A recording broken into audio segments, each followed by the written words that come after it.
The morning mist hung low over the dense pine forests of Montana, curling between the trees like smoke from an unseen fire. Clara Bennett gripped the steering wheel of her dusty Jeep, her camera gear packed neatly in the back.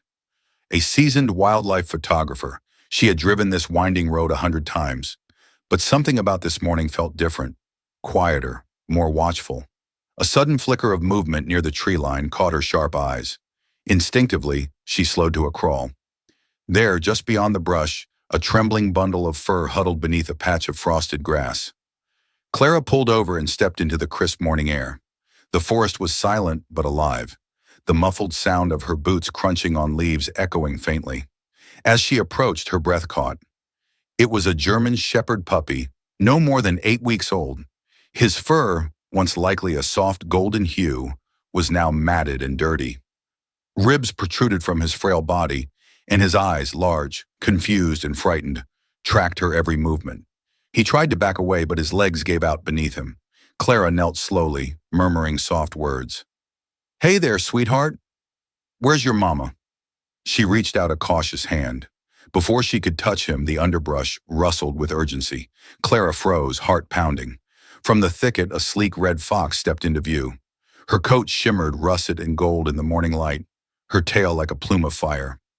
Clara held her breath, expecting the fox to flee, or worse, attack the helpless pup. But the fox didn't flee. Instead, she approached the puppy with a gentle trot and lowered her head, pressing her nose into his neck. Clara stared in disbelief as the fox began to lick the puppy's face, nuzzling him with the care of a mother comforting her child. Clara raised her camera instinctively, the shutter clicking in disbelief. She captured shot after shot of the impossible, a wild predator tending to a domestic species. Something ancient stirred in Clara's chest, an emotion somewhere between awe and reverence. The puppy let out a small whimper and leaned into the fox's warmth. The fox responded by curling her body protectively around him. Clara crouched lower, tears stinging her eyes, unsure whether she was witnessing a miracle or a mystery science couldn't explain. She named the puppy Titan for the strength he had left despite his tiny body. And the fox, with her fiery fur and fierce tenderness, she called Amber. For a long time, Clara didn't move. She simply watched as Titan rested against Amber, the lines between wild and tame blurred by compassion. But even as she stood rooted in that moment, Clara felt the weight of a choice pressing on her heart. Should she intervene, or let nature write its own story? Clara's heart pounded with a mix of awe and uncertainty as she quietly stepped back into the shadows, careful not to disturb the fragile scene before her. Amber nudged Titan gently, guiding him through the dense underbrush toward a hidden den beneath an ancient oak tree. Compelled by both curiosity and concern, Clara followed at a distance, her camera ready to capture every moment of this extraordinary bond. Clara watched silently as Amber, the red fox, turned her sharp gaze back toward the woods, her ears twitching, alert. Then, without hesitation, she rose and gently nudged Titan to his feet. The pup staggered clumsily but followed as Amber trotted ahead, her fluffy tail swaying like a guiding flame through the trees. Intrigued and cautious, Clara trailed them at a respectful distance, her boots barely brushing the damp forest floor. The path was narrow and winding, threading through mossy roots and fallen branches, deeper into the wilderness than Clara had ever dared alone. But something about this moment, this strange alliance between predator and pup, pulled her forward. Eventually, Amber led them to a large oak tree whose roots curled and twisted into the earth like ancient fingers. Beneath it, almost invisible, was the mouth of a small burrow, Amber's den. She slipped inside effortlessly, and a moment later, Titan followed, squeezing into the narrow space with awkward determination. Clara crouched nearby, watching closely.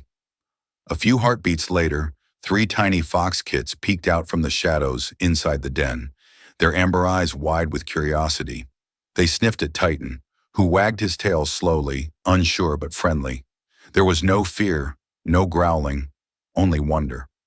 Amber reappeared and licked each of her kits, then turned to Titan, grooming him gently. It was as if she had claimed him. She lay down and allowed the kits and Titan to curl up against her warm belly, forming an unlikely circle of safety and trust. Clara could hardly believe what she was seeing. She lifted her camera and captured the moment, but her hands trembled. "This is impossible," she whispered to herself. "This shouldn't be happening, and yet it is." Days passed. Clara returned daily, observing from a distance. She left food for Amber discreetly, raw meat and bits of chicken, and watched as the fox brought it into the den and shared it between her kits and Titan. He was growing stronger, more playful, but also more out of place. As a German shepherd, he was already larger than the fox kits, his clumsy paws thudding where theirs stepped silently. One morning, Clara noticed something unsettling: coyote tracks in the soft earth near the den. The prints were fresh, circling the oak. Her breath caught. Coyotes were predators, opportunistic and dangerous, especially to foxes and young animals. She saw Amber pacing nervously, her ears swiveling constantly. She was aware of the threat. Then came the storm. A sudden downpour tore through the forest, flooding the forest floor. Amber darted through the rain, guiding her kits to higher ground. Titan tried to follow, but he was too slow. His heavy frame sank into the mud, and he cried out, soaked and confused. That was the moment Clara couldn't watch any longer. She rushed forward, scooping Titan into her arms. He whimpered, pressing his wet head against her chest. Amber paused just a few feet away, her kits huddled beside her. For a moment, she and Clara locked eyes, two caretakers from different worlds. Then Amber stepped forward, touched her nose gently to Titan's muzzle one last time, and disappeared into the shadows of the trees. Clara carried Titan back to her cabin, the weight of the soaked puppy pressing against her chest. The forest sounds faded behind her as she stepped inside, closing the door gently, shutting out the wild world for now. But inside the warmth of the cabin, Titan's restlessness grew. He paced nervously, whining softly for Amber and the den he had left behind. Clara watched him with a mix of tenderness and worry. Something about this pup was different, more than just his unlikely bond with a wild fox. At night he howled, a deep, aching sound that echoed through the timber walls like a call to something wild. Worried, Clara brought him to the local vet, Dr. Riley, a soft-spoken woman with decades of experience. She ran routine tests, checking for parasites and infections. But when she examined his blood panel, her brows furrowed. "There's something unusual here," she murmured. "His DNA, it shows about 15% wolf ancestry." Clara blinked. "Wolf?" Dr. Riley nodded. "It's rare, but not unheard of. Somewhere in his lineage, maybe a few generations back, one of his ancestors was a wild wolf. That might explain why he bonded so easily with a fox. His instincts aren't fully domestic. He's something in between." Clara sat quietly, absorbing this revelation. It made sense now. Titan wasn't just drawn to the forest because he missed Amber. It was in his blood. That afternoon, Clara loaded Titan into the Jeep and drove back into the woods. She didn't expect to find Amber. Not really.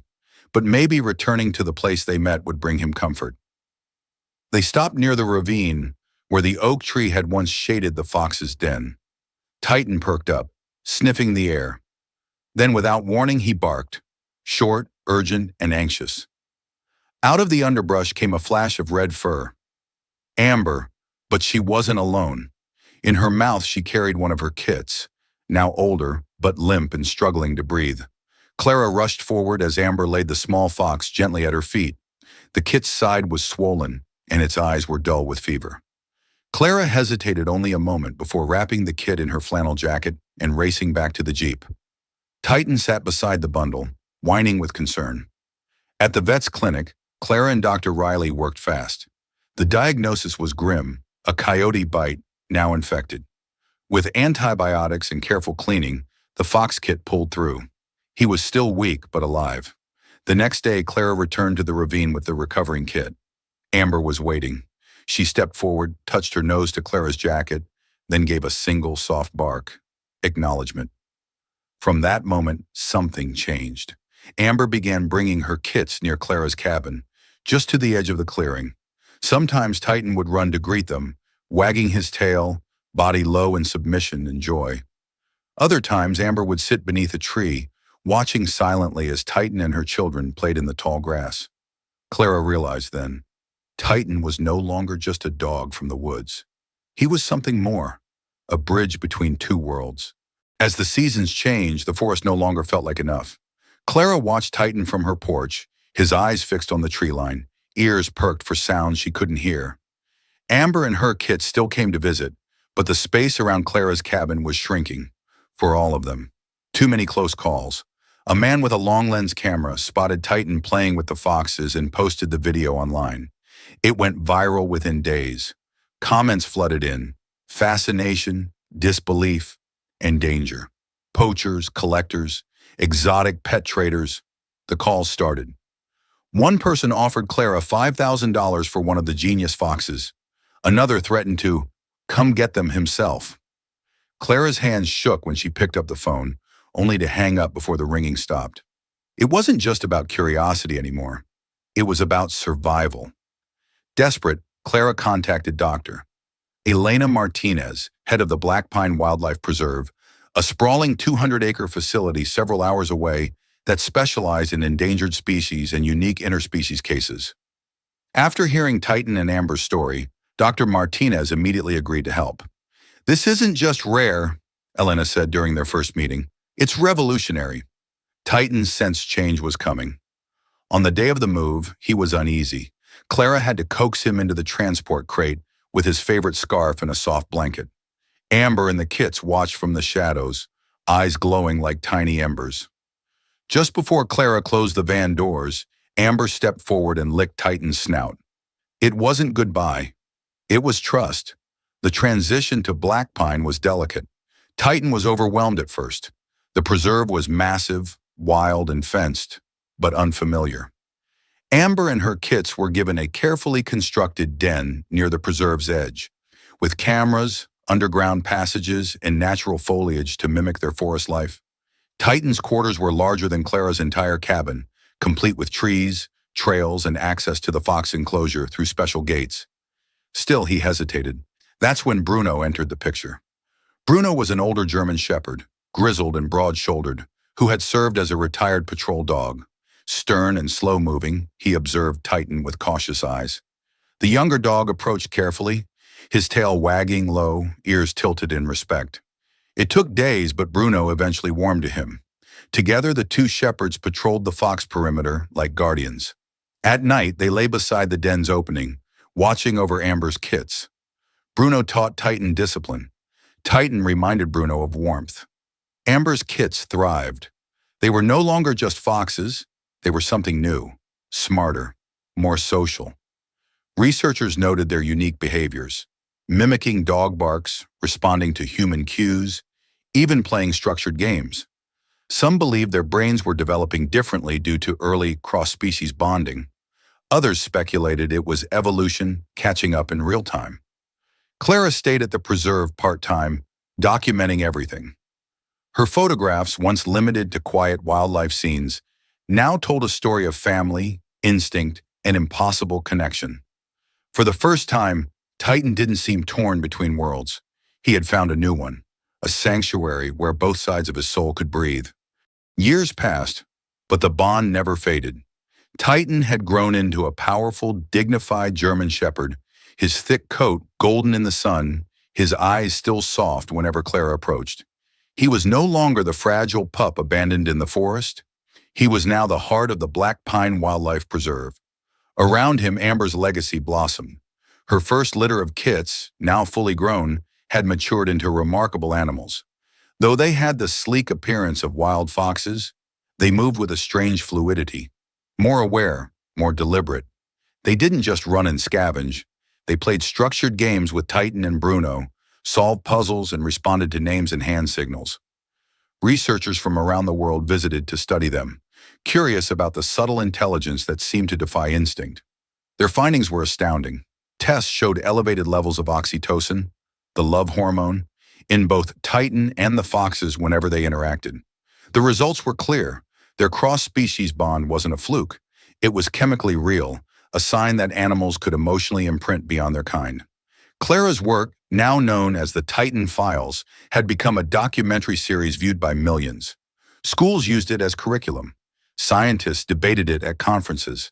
And still, every evening, Titan curled around the foxes just as he had when they were kits, his tail draped gently over their backs, protecting them like a pack elder. Amber, older and slower now, still visited daily. Her second litter, a trio of tiny flame-colored kits, followed her with wide eyes and twitching noses. Titan was no longer a foster sibling to them. He was more like a gentle uncle, teaching them to navigate logs, nudging them away from danger, even letting them climb over his back. The preserve had changed too. Inspired by the success of Titan's story, Black Pine expanded its mission. They created new enclosures, blended habitats, where rescued wolves, foxes, and domestic dogs could interact under careful supervision. The goal wasn't to tame the wild, but to build bridges between species that had more in common than the world realized. Then one rainy morning, something new arrived. A trembling Akita mix, fur matted and eyes hollow, wandered to the gates. He was starving, limping, and cautious of everyone, except Titan. The old shepherd walked up slowly, posture low and open. No barking, no growling, just presence. The Akita looked at him and then leaned in, touching noses.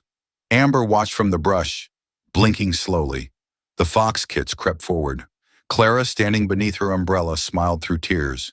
It was happening again. The story was no longer just Titans.